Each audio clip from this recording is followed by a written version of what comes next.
علی بھائی اگلا سوال ہے، حجاج ابن یوسف کون تھا؟ سنا ہے بڑا ظالم تھا، اور یہ بھی سنا ہے کہ قرآن حکیم کے اعراب یعنی زیر زبر پیش بھی اسی نے لگوائے تھے۔ شاہ جی تسی سنیا نہیں، تسی تو مارا بھی کھا دیا نے آل امیہ دیاں، ٹھیک ہے۔ حجاج ابن یوسف جو ہے ایک بہت ظالم شخص تھا، آل امیہ میں سے تھا، ان کا خدمت گزار بنو ثقیف میں سے تھا۔ آل امیہ سے مراد ہے کہ امیہ والا تھا، خود وہ یعنی بنو امیہ میں نہیں تھا، بنو ثقیف میں سے تھا۔ حجاج ابن یوسف عبد الملک بن مروان کا رائٹ ہینڈ تھا اور کوفے کا گورنر تھا، اور پھر اس کو لالچ دی گئی کہ تم اگر عبداللہ ابن زبیر کو قتل کر دو تو تمہیں حجاز کا گورنر بنا دیں گے، کیونکہ عبداللہ ابن زبیر نے مروان کے دور کے اندر 9 سال کے لیے وہاں پہ خلافت قائم کر لی تھی۔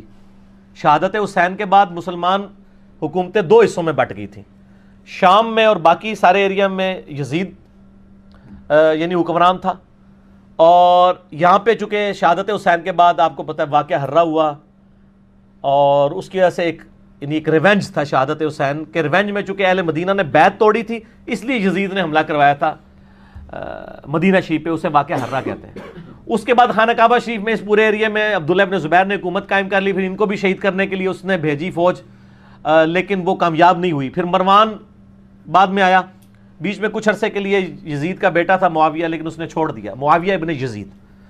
بعد میں مروان بھی کوشش کرتا رہا، کامیابی نہیں ہوئی۔ جب اس کا بیٹا عبد الملک بن مروان بنا نا تو اس نے حجاج ابن یوسف ظالم شخص کو بھیجا، اور اس نے پھر دوبارہ سے یعنی چڑھائی کی، اور یہ پوری ڈیٹیل آپ کو صحیح مسلم میں ملے گی کتاب الحج چیپٹر میں، اور مشکات میں بھی آپ کو 30 جلد میں جو قریش کے مناقب والا بیان ہے نا، اس میں آپ کو مسلم شریف کی حدیث ملے گی۔ ایک حدیث یہ ملے گی کہ نبی علیہ السلام نے فرمایا بنو ثقیف میں ایک کذاب اور ایک ظالم شخص پیدا ہوگا، ایک کذاب اور ایک ظالم۔ کذاب کے بارے میں یعنی لوگوں کا دعویٰ ہے مختار سقفی، ہمیں کوئی دلیل نہیں ملی، ترمذی سے ایک لے کے آتے ہیں، لیکن وہ امام ترمذی نے کہا ہے کہ کہا جاتا ہے، کہا تو بہت کچھ جاتا ہے، سند بیان نہیں کی ہے۔ بہرحال اسما بنت ابی بکر سیدہ عائشہ کی جو بڑی بہن تھی، انہوں نے کہا کہ یہ جو بنو ثقیف کا ظالم ہے وہ حجاج ابن یوسف ہے، یہ صحیح مسلم میں، اور پوری حدیث مسلم شریف میں مشکات میں 30 جلد میں آپ کو ملے گی پوری ڈیٹیل حدیث کہ عبداللہ ابن زبیر کو اس نے شہید کروا دیا، اور مکے کے دروازے پہ اس نے ان کی لاش ٹانگ دی عبرت کے لیے، نعوذ باللہ، صحابی رسول کی، عام صحابی نہیں، صحابی رسول کا بیٹا، اشرف مبشرہ حضرت زبیر کا بیٹا، حضرت عائشہ کا بھانجا اور سیدہ اسما کا بیٹا۔ اور یہ وہ شخص ہے، بخاری شریف میں آتا ہے کہ جی کفار مکہ کہتے تھے کہ ہم نے بندھن کر دی، یہ مسلمانوں کی اولاد نہیں ہوگی۔ پہلا بچہ جو پیدا ہوا وہ عبداللہ ابن زبیر تھے۔ نبی علیہ السلام نے اپنے مبارک ہاتھوں سے ان کو گھٹی دی تھی کھجور کی، یہ گھٹی دینا بھی سنت ہے، صحیح بخاری میں آتا ہے، یہ عام بندہ نہیں ہے۔ ان کی لاش ٹانگ دی، عبداللہ ابن عمر وہاں سے گزرے اور کہا کہ اے ابو خبیب تم پر سلام ہو، یہ ان کی کنیت تھی، اور ان پر سلامتی بھیجی اور کہا کہ یہ جو آل امیہ کے لوگ ہیں تمہارے بارے میں جھوٹ بولتے ہیں، تم ایسے نہیں تھے، تم بہت عبادت گزار تھے، تم بہت نیکوکار تھے، اور میں تمہیں منع کرتا تھا، یعنی وہ عبداللہ ابن زبیر کو منع کرتے تھے کہ آپ حکومتی معاملات میں نہ پڑیں، ذرا ان کی پیسو نیچر تھی، ان کی ایکٹیو نیچر تھی۔ تو بہرحال یہ وہ پڑھ کے چلے گئے وہاں سے، تو بعد میں حجاج بن یوسف کو کسی نے بتایا کہ عبداللہ بن عمر نے تو بڑے تعریفی کلمات، یہ لادہ بات ہے، حجاج بن یوسف نے بعد میں عبداللہ بن عمر کو بھی قتل کروا دیا۔ آل امیہ نے کسی کو نہیں چھوڑا، جو ان کے حاکم بھی تھے ان کو بھی شہید کروایا، یہ بھی صحیح بخاری میں آتا ہے حج والے چیپٹر میں کہ حجاج بن یوسف تیمارداری کے لیے آیا عبداللہ بن عمر کی، کہا کہ مجھے پتہ چل دینا آپ کو کس نے مروایا ہے، یعنی وہ زہر آلود نیزہ مار دیا گیا تھا حج کے دوران، کیونکہ امیر حج یہ ہوتے تھے، تو گورنر وہ تھا، وہ کہتا تھا منو امیر حج کیوں نہیں بنا دے، ٹھیک ہے، تو عبداللہ بن عمر کیوں امیر حج ہوتے ہیں؟ تو عبداللہ بن عمر نے فرمایا میرا قاتل وہ ہے جس نے احرام کی حالت میں آلات جنگ لانے کی اجازت دی ہے، یعنی تو اب ڈائریکٹ تو نہیں کہہ سکتے تھے نا، ظالم آدمی تھا، تقیۃً انہوں نے ایک بات کی، میسج کنوے کر دیا۔ تو وہ مسلم شریف کی اس حدیث میں آتا ہے کہ جب وہ عبداللہ بن عمر چلے گئے تو حجاج بن یوسف کو کسی نے بتایا، تو اس نے پھر کہا کہ ٹھیک ہے عبداللہ بن زبیر کی لاش اتار کے یہودیوں کے قبرستان میں پھینک دو۔ یہ وہ لوگ ہیں سر، یہاں لوگ آل امیہ کانفرنسز کروا رہے ہیں، یہ صحابہ کی لاشوں کو ان لوگوں نے، یہ مسلم شریف ہے سر، یہ موضوعات شریف نہیں ہے، یا یہ تاریخ شریف نہیں ہے آل امیہ اور آل عباس کی لکھوائی بھی. یہودیوں کے قبرستان میں لاش پھینک دی اور پھر یہ کہا کہ اس کی ماں کو بالوں سے گھسیٹ کے میرے پاس لے کے آؤ. یہ مسلم شریف کے الفاظ ہیں. اور ماں کون ہے؟ حضرت عائشہ کی بڑی بہن اسماء بنت ابی بکر. تو اسماء بنت ابی بکر کو جب یہ پیغام پہنچا نا تو انہوں نے کہا کہ ٹھیک ہے میں تو ان کا جی آپ کو بلا رہے ہیں وہ, اور اگر آپ نہ آئے تو بالوں سے گھسیٹ کے. بولے اعوذ باللہ تعالی. تو اسماء نے کہا ٹھیک ہے پھر مجھے بالوں سے گھسیٹ کے لے کے جاؤ, میں نے تو نہیں جانا. اب وہ جو آئے تھے ان کو بھی شرم آئی کہ یار حضرت ابو بکر کی بیٹی ہے, یہ عائشہ کی بڑی بہن ہے, اور عبداللہ ابن زبیر صحابی کی ماں, اور بالکل شروع میں اسلام قبول کرنے والوں میں. تو پھر حجاج ابن یوسف غصے سے خود آیا. یہ پوری ڈیٹیل مسلم شریف میں, مشکات میں بھی آپ کو مل جائے گی. آیا غصے سے اور آ کے اسماء بنت ابی بکر کو کہتا ہے کہ دیکھ میں نے تیرے بیٹے کے ساتھ کیا اشر کیا ہے. ایک ماں اس کے بچے کی لاش کو لٹکایا اتنے دنوں کے لیے اور پھر آ کے یہ بات بھی کر رہا ہے. تو اسماء بنت ابی بکر نے صحیح پھکی والا جواب دیا آگے سے. اس نے کہا دیکھ میں نے اس کو کیسا برباد کیا. اس نے کہا حجاج تو نے میرے بیٹے کی دنیا برباد کی ہے, اس نے تیری آخرت برباد کر دی ہے. تو نے میرے بیٹے کی دنیا برباد کی, اس نے تیری آخرت برباد کر دی. تو کامیاب کون ہوا؟ عبداللہ ابن زبیر. اور آگے مسلم شریف کے الفاظ ہیں کہ اسماء بنت ابی بکر کہتی ہے کہ ہم نے رسول اللہ سے سنا تھا کہ بنو ثقیف میں ایک کذاب اور ایک ظالم پیدا ہوگا. کذاب تو ہم دیکھ چکے, ظالم تو ہے.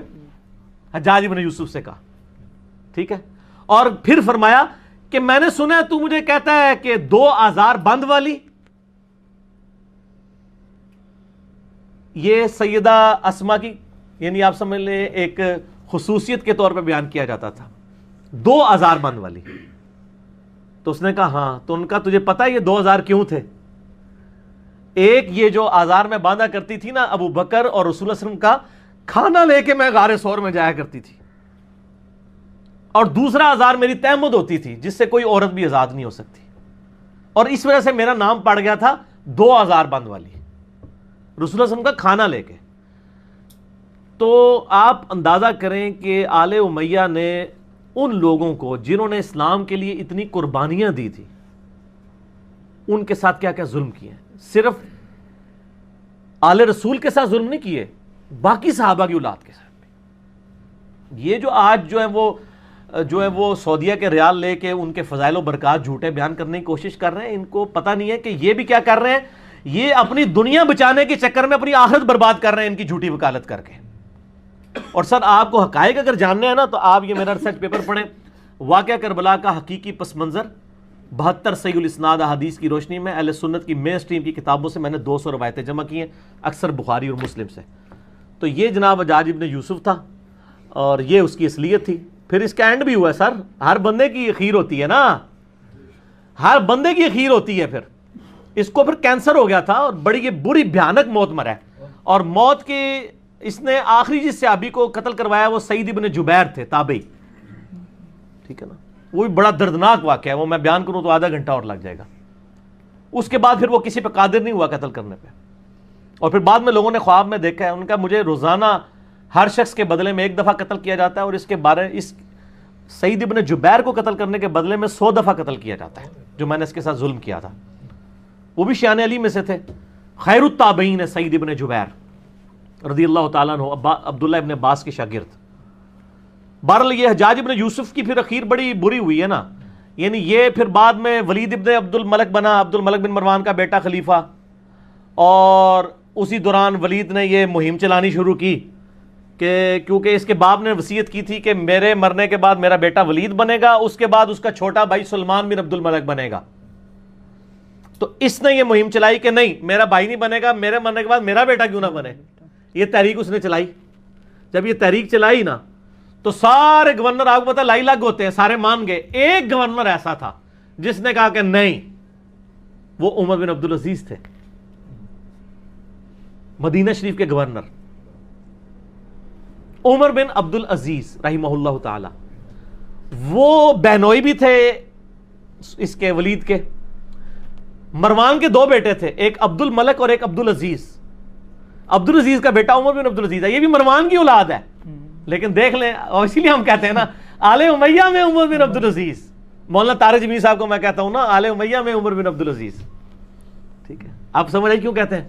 تو عمر بن عبد العزیز نے مخالفت کر دی, انہوں نے کہا نہ. اب وہ کیا ہوا کہ اس نے پکڑ کے عمر بن عبد العزیز کو قید میں ڈال دیا, چونکہ عمر بن عبد العزیز جو ہے نا وہ بڑے محبوب گورنر تھے اپنے علاقے کے, تو بڑی شورش برپا ہو گئی. اسی دوران ولید بن عبد الملک اچانک مر گیا, تو آٹومیٹیکلی سلمان بن عبد الملک خلیفہ بن گیا, اس کا چھوٹا بھائی. اور ان کی بہن تھی فاطمہ, وہ عمر بن عبد العزیز کی بیوی تھی. اس لیے کہتے ہیں فاطمہ سے زیادہ طاقتور عورت کبھی نہیں گزری, کہ جس کا باپ بھی 3 براعظموں کا خلیفہ, جس کے 4 بھائی 3 براعظموں کے خلیفہ, اور جس کا خاوند بھی 3 براعظموں کا خلیفہ. اور بڑی درویش عورت تھی وہ فاطمہ بنت عبد الملک بن مروان. تو فاطمہ جو تھی نا درویش عورت, اس کی بیوی. اب وہ سلمان بن گیا خلیفہ. سلمان جب خلیفہ بنا تو اس کو یہ چیز معلوم تھی کہ میری خلافت میں سب سے بڑی کنٹریبیوشن عمر بن عبد العزیز کی ہے. ٹھیک ہو گیا. یہ اس کے دماغ میں تھا کہ اگر عمر بن عبد العزیز نہ ہوتا تو میرا بھتیجا اس وقت خلیفہ ہوتا, اور مجھے تو اس نے معزول کر دیا تھا میرے بڑے بھائی نے. تو اس لیے وہ ان کو یعنی آگے آگے رکھتا تھا. مسجد نبی شریف کی امامت بھی کراتے تھے. انس بن مالک کے بارے میں سنن نسائی میں آتا ہے کہ میں نے رسول اللہ صلی اللہ علیہ وآلہ وسلم کے بعد بڑے عرصے کے بعد کسی ایسے شخص کے پیچھے نماز پڑھی ہے جو بالکل نبی علیہ السلام کے طریقے پہ ہمیں نماز پڑھاتا ہے, اور وہ عمر بن عبد العزیز ہے. 99 ہجری میں خلیفہ بنے, اور 101 ہجری میں صرف 38 سال کی عمر میں آل امیہ نے زہر دے کے ان کو شہید کر دیا. ٹھیک ہو گیا. تو عمر بن عبد العزیز جب خلیفہ بنے تو یعنی یہ گورنر تھے اور سلمان خلیفہ بن گیا. پھر انہوں نے مشورہ دیا کہ حجاج ابن یوسف کو معزول کیا جائے, یہ ظالم آدمی ہے. اس نے کہا حجاج نام کے جتنے بندے ہمارے گورنمنٹ میں ہیں سارے معزول, جیلوں میں ڈلواؤ ان کو. ٹھیک ہو گیا. اب جب یہ جیلوں میں گئے نا تو محمد بن قاسم کا بھی رگڑا لگ گیا, جس نے یہاں پہ, وہ حجاج ابن یوسف کا کیا تھا, رشتہ دار تھا نا, بانجا تھا نا, بانجا یا بھتیجا. تو اس کو پھر مفتے میں رگڑا لگ گیا, اس کو پھر بلا کے جیل میں ڈالا گیا. وہ کہتے ہیں نا جی وہ نباز جیل ہی پاتا سی, اس لیے کہ پیچھے خلیفہ چینج ہو گیا تھا. تو حجاج ابن یوسف کے جتنے بھیجے ہوئے تھے نا, اس کو چونکہ وہ گورنری سے گیا تو اس کے بھی سارے فرستادے فارغ ہو گئے. اور پھر یہ خیر بڑی بری موت مرا, یعنی اس کو پھوڑے نکل آئے اور پیپ نکلتی تھی. پھر مرتے مرتے یہ کہتا تھا کہ جی اللہ تعالیٰ تو ماں سے زیادہ محبت کر, جو ساڑھے لوگ بھی کہتے تھے. حسن بصری کو کسی نے بتایا کہ وہ تو کہتا ہے کہ جی اللہ تعالیٰ کی رحمت تو میرے گناہوں کو تو اس کے سامنے کچھ بھی نہیں ہے. تو حسن بصری نے فرمایا حجاج چاہتا ہے کہ دنیا بھی اپنی مرضی کی گزاری ہے اور آخرت بھی اپنی مرضی کی گزارے. اس طرح تو نہیں ہوتا کہ دونوں جہانی مٹھے باؤ, دونوں جہان تو نہیں مٹھے میں آ سکتے نا, یا دنیا یا آخرت. ٹھیک ہو گیا. تو خیر یہ مارا گیا. پھر سلمان جو ہے نا, اس کی جب موت کا وقت قریب آیا اس کو بھی ایک بیماری لگ گئی. تو اس نے ارادہ کیا کہ اپنے چھوٹے 2 بھائیوں کو خلافت کے لیے نامزد کرے. تو اس کا ایک اسسٹنٹ تھا, رجا اس کا نام تھا, بڑا نیک تھا وہ. اس نے کہا کہ اگر تو میری ماننا تو عمر بن عبد العزیز کو خلیفہ بنا دے. اس نے کہا کہ یہ تو میرے بھائی اس کو مار دیں گے, مانیں گے نہیں. اس نے کہا نہیں, ان کا علاج ہے میرے پاس, دیکھ تو اگر خلیفہ بنا تو اس کی وجہ سے بنا ہے. عمر بن عبد العزیز حادثاتی طور پہ جو ہے نا وہ خلیفہ بن گئے تھے, ورنہ ان کو کس نے بنانا تھا اتنے نیک آدمی کو. ان کا یار اس طرح کر کہ تو نا ایک بند وصیت لکھ کے اس کو سیل کر دے, اور کہہ کہ اس سیل کے اوپر بیعت لو کہ نیکسٹ خلیفہ کون ہے, اور جو بیعت نہیں کرے گا اس کو قتل کر دیا جائے گا. اور تو لکھ دے کہ عمر بن عبد العزیز تیرے بعد خلیفہ ہے, اور اس کے بعد تو لکھ دے کہ عمر بن عبد العزیز کے بعد میرا جو بھائی چھوٹا ہے یزید اور شام وہ خلیفہ ہے. تو ان کو بھی امید لگ جائے گی چلو 80-60 باری بھی آ جائے گی. یہ لکھ کے نا جناب سیل کر دی گئی. اب سیل لے کے جب باہر آئے میدان جنگ میں, خیمے سے باہر نکلے اور کہا جی امیر المومنین نے اپنا سکسیسر مقرر کر دیا ہے, اس کے اندر اس کا نام ہے, تو بیعت کرو بند پہ. وہ بھائی آگے لالچی, انہوں نے کہا نہ کھول کے پڑھ ساڈا نام لکھے کہ نہیں, انہوں نے کہا میں کہنا تہاڈا نام لکھیا نہ تو لکھیا سی لیکن یہ نہیں پتا کہ کہڑے نمبر تے لکھیا ہے. ٹھیک ہو گیا. اور دوسری طرف عمر بن عبد العزیز آگے کہتے ہیں رجا مجھے بتا دے کہیں میرا نام تو نہیں لکھ دیا ورنہ میں جنگلوں میں چلا جاؤں, میں خلافت کا بار نہیں اٹھا سکتا. ٹھیک ہو, یہ آپ اپروچ کا فرق دیکھ لیں. تو رجا کہتا ہے میں نے زندگی میں ایک ہی جھوٹ بولا ہے, نہ اس سے پہلے نہ اس کے بعد, وہ یہ تھا کہ میں نے کہا عمر تیرا نام نہیں ہے بیچ میں, کیونکہ مجھے خطرہ تھا کہ یہ چھوڑ دیں گے اور مسلمان ایسے حکمران سے محروم نہ ہو جائیں. کہتے ہیں جب وصیت کھولی گئی, جب پڑھ کے سنائی گئی عمر بن عبد العزیز, تو عمر بن عبد العزیز جو ہے وہ بے ہوش ہو کے گر پڑے. دو بندوں کے سہارے, ایک 35 سال کا نوجوان 2 بندوں کے سہارے لا کے ممبر تک لایا گیا پہلا خطاب کرنے کے لیے, اور آل امیہ کے چہرے لٹک گئے. لیکن جب پڑھا کہ ان کے مرنے کے بعد وہ بھی بنیں گے تو ان کو امید لگ گئی, ان کا چلو ٹھیک ہے ساڈا یار بہنوئی ہے نا 100 کرو کیڑا باہر دا بندہ ہے. ٹھیک ہو گیا. دادا تو ساڈا مروان ایک ہی ہے نا. ٹھیک ہو گیا, پردادا. تو یہ پورا معاملہ ہوا. عمر بن عبد العزیز رحمہ اللہ تعالی ورضی اللہ تعالی عنہ وعلیہ السلام یوں خلیفہ بنے. پھر سر 2 سال صرف ان کو رہنے دیا ہے, 2.25 سال, جتنی حضرت ابوبکر کی خلافت کا ٹینیور ہے نا اتنا ہی ان کا. اور دیکھ لیں اسلام میں 5 خلفاء ابو بکر, عمر, عثمان و علی اور حسن ابن علی کے بعد چھٹا خلیفہ ان کو مانا جاتا ہے.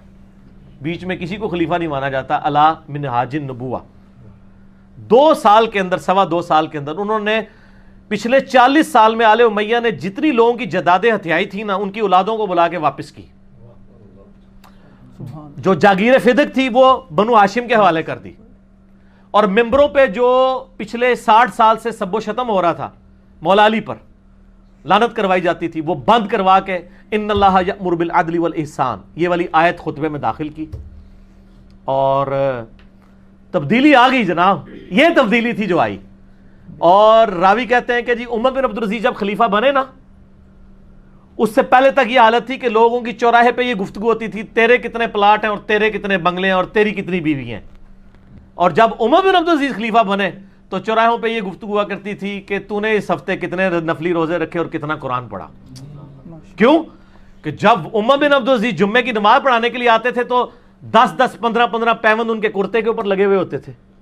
تو لوگ کہتے تھے کہ یار یہ 3 براعظموں کا حکمران اگر اس حال میں رہ رہا ہے تو سر ہم کیا. میں یہی کہتا ہوں کہ آج اگر عمران خان صاحب پرائم منسٹر خود خطبہ دے رہے ہوں شاہ فیصل مسجد کے اندر سادہ سے شلوار قمیض کے اندر, تو شلوار قمیض خود بخود ہی فیشن بن جائے گا. ویسے وہ پہنتے شلوار قمیض, یہ مجھے بڑی خوشی ہوئی چائنا میں بھی اس نے شلوار قمیض پہنی ہوئی ہے, تو خود بخود کی فیشن بن جائے گا. اتنی تبدیلی آئے گی. اور لوگوں کی یہ گفتگو ہوا کرتی تھی, گفتگو تک چینج ہوگی. حکمران سے کتنا فرق پڑتا ہے. خیر پھر یہ زہر ایسے حکمران کدھر ہضم ہوتے ہیں, پھر ان کو زہر دے کے شہید کر دیا گیا. لیکن انہوں نے اتنی تبدیلی کر دی تھی, اسی لیے ان کو اسلام کا پہلا مجدد کہا جاتا ہے.